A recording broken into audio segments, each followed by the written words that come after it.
Hi friends, welcome to our channel super trader Lakshya. यहाँ बात करें किस तरीके से हम प्लान कर सकते हैं। आज मंडे का दिन एक बहुत रेंज बाउंड था और बड़े बड़े मूव्स आए, दोनों साइड आए, बाउंस भी आए शार्पली और हाई से फॉल भी आए। और नेट नेट हम क्लोजिंग जो थी हमारी लो को तोड़ के हुई है। तो पूरे दिन के एक रेंज के बाद जो एंडिंग है, क्लोजिंग है, वो रेड की तरफ हुई है। एफआईआई का जो डेटा है वो अभी डिसाइसिव नहीं है। रिटेलर का डेटा थोड़ा सा बुलिश लग रहा है। उन्होंने कॉल्स खरीदे हैं और जो प्रो हैं वो बियरिश जा रहे हैं। तो एफआईआईज अभी नेट पोजीशन तो उनकी बियरिश साइड है, लेकिन उन्होंने कोई नई पोजीशन नहीं बनाई है बियर साइड में। फ्यूचर में अभी भी काफ़ी शॉर्ट हैं, almost I think 1.5 lakh contract, 1.5 lakh contracts approximately हैं, 1.2 और 1.3 हैं। तो ये सारी चीज़ें ये दिखाती हैं कि मार्केट जो डेटा वाइज है, डेटा वाइज वो रिटेलर को बुलिश करने में लगा हुआ है, ऐसा मुझे फील हो रहा है। रिटेलर बुलिश होगा तभी मार्केट यहाँ से गिरेगा। और ये नहीं दिख रहा है कि रिटेलर बियरिश हो रहा है, रिटेलर बुलिश हो रहा है। और एक और चीज़ इंपॉर्टेंट है यहाँ पे कि मंत्रिमंडल के नेम्स आए हैं, मोस्टली नेम सेम है। यहाँ पे मेरा नज़रिया देखिए, हमेशा मैं वही बोल दूँ जो दिख रहा है, तो फिर आपको मेरे वीडियो देखने का कोई सेंस नहीं है। मैं ये फील कर रहा हूँ इस मिनिस्ट्री के जो लिस्ट है इसके बाद, कि जो कोएलिशन मेंबर्स हैं वो बहुत ज़्यादा मांग नहीं रहे हैं, वो बहुत ज़्यादा अटैचमेंट कर नहीं रहे हैं इस सरकार से। सरकार, ऐसा लग रहा है कि बीजेपी अपने दम पे 270 280 पाई है, ऐसा फील हो रहा है मुझे। और ये एक और क्वेश्चन रेज करता है कि क्या जो कोएलिशन वाले हैं वो बहुत ज़्यादा अंदर तक नहीं घुसना चाहते, बहुत ज़्यादा मांगना नहीं चाहते, ताकि कल को खिसकना हो तो ज़्यादा मेहनत ना लगे, चुपचाप साइड हो गए, बोले आपने हमको दिया ही क्या था। ये मेरा व्यू है। और मेरा view, I am not here to read what is written, I am here to read between the lines, कि जो नहीं लिखा है और जो फील हो रहा है देख के। और यही एग्जिट पोल के टाइम पे 2 महीने के चुनावी दौर में मैंने यही हमेशा आपसे कहा कि मेरे को क्या लग रहा है, ठीक है। और वो हुआ भी, एक दिन में ऐसा हुआ कि आपने देखा। तो मुझे अभी ये फिलहाल फील हो रहा है। दूसरी चीज़ है, अब इम्पोर्टेंट होगा कि यहाँ पे टीडीपी जो है, सरकार जो है स्पीकर मांग सकती है। लेकिन दोनों को देखते हुए लग रहा है कि इन्होंने कुछ खास नहीं लिया। ये चाहते तो ये जो 4 मेन मिनिस्ट्री है उनमें दावा ठोकते, तो भी ये मना नहीं कर पाती बीजेपी, मुझे ऐसा लगता है। तो मुझे वही लगता है कि ऐसा लग रहा है कि मुझे मिल सब सकता था, मैंने मांगा नहीं। और क्यों नहीं मांगा, ये सवाल है। तो इस पे आपको नज़र रखना है अगले कुछ दिन। और अगली जो एक बड़ी चीज़ होगी वो होगी फ्लोर टेस्ट। फ्लोर टेस्ट के अलावा आपका एक होगा स्पीकर का चुनाव। जो अगर फ्लोर टेस्ट नहीं होता है तो स्पीकर का चुनाव होगा। स्पीकर के चुनाव में आपका दूध का दूध पानी का पानी हो जाएगा कि कौन स्पीकर बनने वाला है। और क्या टीडीपी, क्योंकि ये लोग कह रहे हैं कि भाई पार्टी वार्टी तोड़ते हैं जो, तो वो सब नहीं हो पाएगा। तो क्या टीडीपी, क्योंकि 2001 अटल बिहारी जी के टाइम पे भी इन्होंने स्पीकर का पोस्ट लिया था। और स्पीकर बहुत पावरफुल होता है, अगर आपको पता है तो। ना पार्टी में तोड़फोड़ आप कर सकते, कुछ नहीं कर सकते, सब स्पीकर के हाथ में रहता है। तो स्पीकर की पोस्ट के लिए क्या ये फाइट मारेंगे? मुझे ऐसा लगता है कि यस, मारेंगे। और अगर वो भी नहीं मारे तो फिर समझ लो कि ये बिल्कुल भी अटैचमेंट नहीं चाहते इस सरकार से और जल्दी ही निकलने वाले हैं। ये भी एक चीज़ हो सकती है। और बहुत जल्दी निकलने वाले हैं। अगर अगर स्पीकर की पोस्ट मांगते हैं तो 6 महीने 1 साल के लिए ये टिकना चाह रहे हैं, कम से कम। और उसके बाद देखा जाएगा, क्योंकि 6 महीने सरकार फिर चल जाएगी। टीडीपी पोस्ट, अगर वो पोस्ट भी नहीं मांगी तो फिर समझ लेना ये क्वेश्चन है। अब हम बात कर लेते हैं मार्केट के लेवल्स की। तो यहाँ पे सबसे इंपॉर्टेंट जो लेवल है, पहला है 23,000, 23,000 का जो लेवल है मेरे हिसाब से वो इंपॉर्टेंट है निफ्टी में।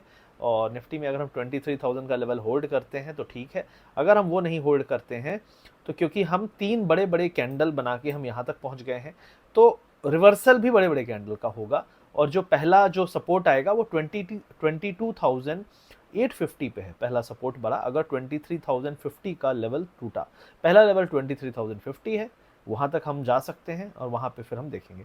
निर्मला सीतारमन जी को फाइनेंस मिनिस्टर दिया गया है। बहुत सारे लोग तरह तरह की बातें कर रहे हैं, लेकिन मैं ये मानता हूँ कि अब लोगों में एक और डर आ जाएगा कि कहीं निर्मला कैंडल ना बन जाए कल के दिन। तो थोड़ा सा सतर्क रहिए। अब एक और पॉइंट है, क्योंकि सरकार जितनी स्ट्रांगली बनी है, क्या हम फिर से सुनेंगे कि टैक्सेशन बढ़ सकता है, लॉन्ग टर्म कैपिटल गेन का ड्यूरेशन बढ़ सकता है, या परसेंटेज बढ़ सकता है? क्योंकि ये सरकार के मन में पिछले 2 सालों से है। और इस चुनाव तक का ये वेट कर रहे थे कि चुनाव हो जाने दो, उसके बाद देखेंगे। अब चुनाव हो गया, सरकार बन गई, तो क्या ये टैक्स बढ़ाएंगे? क्योंकि इनका ज़्यादातर जो फोकस रहेगा अगले 6 महीने से 12 महीने, वो होगा किसानों पे, गरीबों पे। तो इन सब चीज़ों के लिए पैसा चाहिए, और पैसे के लिए टैक्सेशन बढ़ाना, टैक्स ज़्यादा आना चाहिए। और टैक्सेशन ईजी पैसा जो है स्टॉक मार्केट वालों को चूज़ के निकाला जा सकता है। ये एक चीज़ हो सकती है बहुत ही ज़्यादा सीरियसली।